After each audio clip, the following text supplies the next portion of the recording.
سورۃ الاعلیٰ جس کے فضائل اور پہلی آیت کریمہ پہ گزشتہ جمعے تفصیل سے بات ہو چکی ہے کہ اللہ تبارک و تعالی اپنے محبوب پیغمبر علیہ السلام کو حکم دیتے ہیں کہ ہماری تسبیحات اور ہماری تکبیرات بلند کیا کریں، کیونکہ حضرت جی وقار ویسے بھی یہ بات ہم تجرباتی طور پہ جانتے اور مانتے ہیں کہ جب ہمارے اوپر کوئی احسان کرتا ہے، مشکل میں ہمارے کام آتا ہے، ہمارے لیے اگر کوئی آسانی پیدا کرتا ہے تو پھر ہم کوشش کرتے ہیں کہ ہمیشہ اس کے گن گاتے رہیں، اس کی تعریف کرتے رہیں اور لوگوں کے سامنے اس کا اظہار کرتے رہیں کہ یہ تو بڑا اچھا انسان ہے، یہ تو بڑا بھلا انسان ہے، یہ تو لوگوں کی مشکلات میں کام آنے والا انسان ہے۔ تو جب یہ انسان جس کے اپنے بس میں کچھ ہے بھی نہیں، اگر وہ چھوٹی سی نیکی کر لے اور چھوٹی سی خیر کر لے، چھوٹا سا احسان ہمارے اوپر کرے تو ہم ساری زندگی اس کے گن گاتے ہیں۔ تو وہ خالق کائنات، وہ مالک کائنات جس نے ہمیں بے شمار نعمتوں سے نواز رکھا ہے، جس کے انعامات اور احسانات اتنے ہیں کہ اگر آپ انہیں شمار کرنا شروع کر دیں تو کوئی بھی انسان ایسا عمل کر نہیں سکتا کہ اللہ رب العزت کے انعامات اور احسانات کو گن سکے۔ اللہ کی دی ہوئی ایک ایک نعمت ایسی ہے، اللہ تبارک و تعالیٰ کا دیا ہوا ایک ایک احسان ایسا ہے کہ ذات جی وقار انسان اگر اپنی ساری زندگی کی جمع پونجی بھی لگا دے تو اس کا متبادل حاصل کر نہیں سکتا۔ اگر آپ نے اس کا مشاہدہ کرنا ہے تو پھر کبھی کسی بزرگ آدمی سے پوچھ کے دیکھیں کہ بابا جی جوانی میں جو آپ کے اندر طاقت تھی، جوانی میں جو آپ کے اوپر حسن و جمال تھا، جوانی میں جو آپ کے اندر عقل و شعور تھا، جوانی میں جو آپ کے اندر کام کرنے کی سکت اور صلاحیت موجود تھی، کیا آج وہ آپ کی ہمت طاقت اسی طرح موجود ہے؟ کیا وہ طاقت جو جوانی میں آپ کے بازوؤں میں ہوا کرتی تھی آج آپ کے بازوؤں میں موجود ہے؟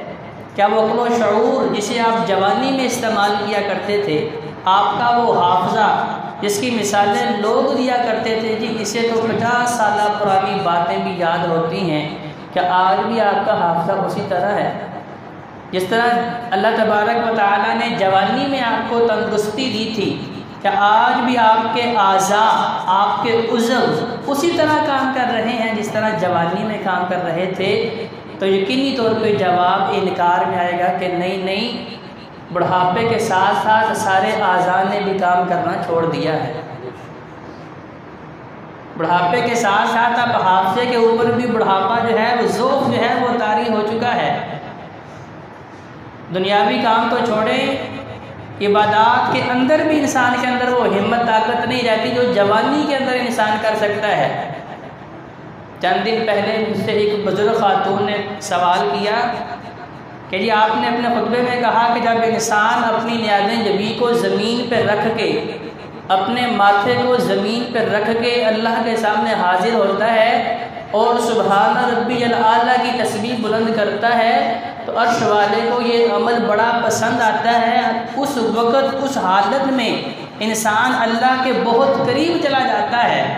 تو میں ایک بزرگ خاتون ہوں، اب میری مجبوری ہے کہ میں نماز کرسی کے اوپر پڑھ سکتی ہوں، بیٹھ کے پڑھ سکتی ہوں، سجدہ کرنے کی اب ہمت طاقت نہیں ہے، تو کیا مجھے بھی اللہ تبارک و تعالیٰ کا تقرب مل سکتا ہے کہ نہیں مل سکتا؟ تو ذات جی وقار اللہ تبارک و تعالیٰ نے بزرگوں کے لیے بھی خوشخبری رکھی ہے۔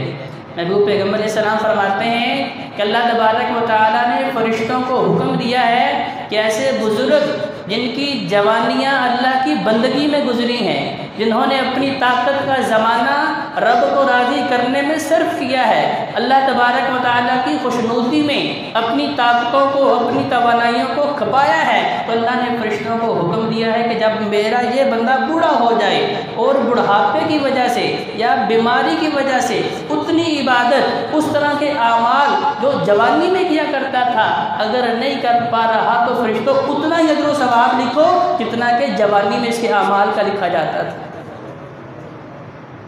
جاتا جی وقت اللہ کے کس کس انعام کا تذکرہ کریں، یہ رب کا انعام نہیں کہ جوانی میں تو محنت کے مطابق اجر و ثواب مل رہا ہے، لیکن بڑھاپے میں جب کوئی کام پہ بھی نہیں رکھتا، ہر بندہ کہتا ہے نہیں نہیں بابا جی اب آپ ہمارے کام کے نہیں، اور بڑے افسوس کی بات کہ اولادیں بھی کہتی ہیں ابا جی اب آپ ہمارے کام کے نہیں، لیکن عرش والا تک بھی نہیں بھولتا، عرش والا کہتا ہے یہ اب بھی میرے ہیں، عبادی میرے بندے، اگرچہ اب ہمت طاقت اس طرح کی نہیں ہے، اگرچہ اس طرح کا جو ہے جوانی موجود نہیں ہے، اس طرح کی صحت تندرستی موجود نہیں ہے، لیکن دل کے اندر جو ذوق اور شوق اور تڑپ ہے رب کے سامنے جھکنے کی، اگر جوانی میں جھکتے رہے ہیں تو فرشتوں کو حکم ہے اتنا ہی اجر و ثواب ان کے لیے ابھی بھی نوٹ کر دیا جائے۔ تو ذات جی وقت اللہ تبارک و تعالیٰ نے اپنے محبوب پیغمبر علیہ السلام کو حکم دیا کہ آپ کی زبانوں پہ میری تسبیحات ہونی چاہیے، کیوں؟ کیونکہ یہ زندگی اللہ کی عطا کردہ ہے،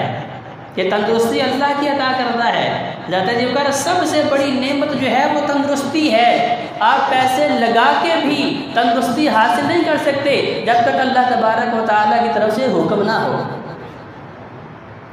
اگر پیسوں سے تندرستی خریدی جاتی تو کوئی امیر کبیر آدمی بیماری نہ ہوتا، لیکن آپ دیکھیں سارے ہسپتال امیر لوگوں سے بھرے پڑے ہیں۔ اللہ تبارک و تعالیٰ نے ایسی ایسی آزمائشوں میں ڈالا ہے کہ لاکھوں اربوں روپے لگانے کے باوجود بھی اللہ کی طرف سے شفا نہیں مل رہی، ایڑیاں رگڑ رہے ہیں، لیکن پیسوں سے صحت یابی حاصل کی جا سکتی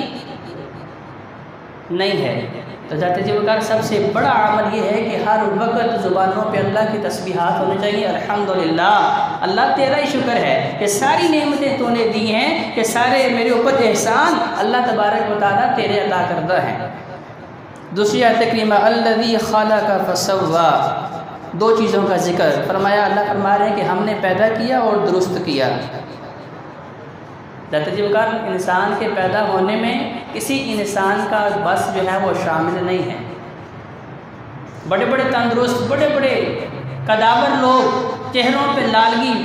بڑے بڑے پہلوان، لیکن جب اللہ تبارک و تعالیٰ نے ان کے مقدر میں اولاد نہیں لکھی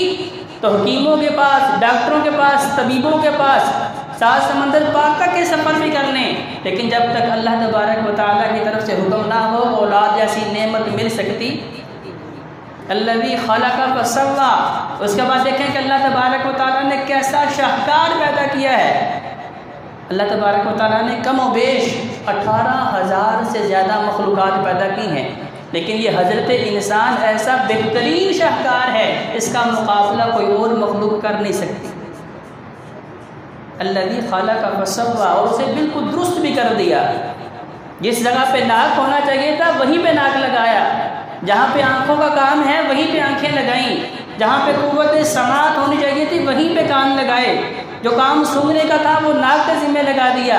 جو کام بولنے کا تھا وہ زبان کے ذمہ لگا دیا۔ فسوی، اللہ تبارک و تعالیٰ نے ہر عضو کو درست کر دیا۔ یہ بھی اللہ تبارک و تعالیٰ کی کمال کاریگری ہے، اور اللہ تبارک و تعالیٰ کا کمال درجے کا احسان ہے کہ اللہ تبارک و تعالیٰ نے ہمارے اعضاء کے اندر بیلنس برقرار رکھا ہے، ورنہ اگر 1 انچ ٹانگ چھوٹی ہو جاتی ہے تو ذات جی وقار اس کی 4 ڈھال دور سے ہی نظر آتی ہے۔ اگر 1 انچ کے برابر انسان کا بازو چھوٹا ہوتا ہے تو جس طرح برابر ہاتھ والے انسان کام کر سکتے ہیں وہ انسان کام نہیں کر سکتا۔ یہ 2 آنکھیں اللہ تبارک و تعالیٰ نے دی ہیں، اگر ان کا بیلنس جو ہے وہ برقرار نہ ہو، دنیا جہان کے جتنے مرضی طبیبوں کے پاس چلے جائیں کوئی بھی ان کا بیلنس جو ہے وہ سیدھا نہیں کر سکتا۔ الذی خلق فسوی، تو کہا جاتا ہے کہ ہر چیز کا بیلنس میرے اللہ تبارک و تعالیٰ نے قائم کر رکھا ہے۔ دنیا نے بڑی ترقی کی ہے، بڑے بڑے جدید آلات تیار کیے ہیں، بڑے بڑے بہترین کیمرے تیار کیے ہیں، لیکن حضرت جی کا جو کیمرہ اللہ تبارک و تعالیٰ نے ہماری آنکھ کی صورت میں فٹ کر دیا ہے، اس کا مقابلہ دنیا جہان سارے مل کے بھی جو ہے وہ نہیں کر سکتے۔ کتنی بڑی اللہ تبارک و تعالیٰ کی نعمت آنکھ ہے۔ اللہ نے ایک مقام پہ آنکھ کا، کان کا، زبان کا اور دل کا تذکرہ کیا، 4 نعمتوں کا ذکر فرمایا۔ کہا انسان کبھی غور تو کرنا، وہ لوگ جو بول نہیں سکتے ان سے پوچھیں کہ یہ کتنی بڑی نعمت ہے اللہ کی بولنا، جو لوگ سن نہیں سکتے کتنی بڑی نعمت سے محروم ہیں، جو دیکھ نہیں سکتے ان کے لیے تو زندگی تاریک ہے، ان کے لیے تو دن اور رات کا فرق ہی نہیں پتہ۔ انہیں لوگ بتاتے ہیں کہ بھی تمہارا لباس گندا ہو چکا ہے، اسے تبدیل کر لو، تمہارے پاس کھانا پڑا ہے اسے کھا لو۔ تو کہا جاتا ہے جی وہ کہا کہ اللہ تبارک و تعالیٰ نے اگر مجھے اور آپ کو نعمتیں دی ہیں تو اس کے اوپر ہم نے اللہ کے شاکر بندے بننا ہے۔ الذی خلق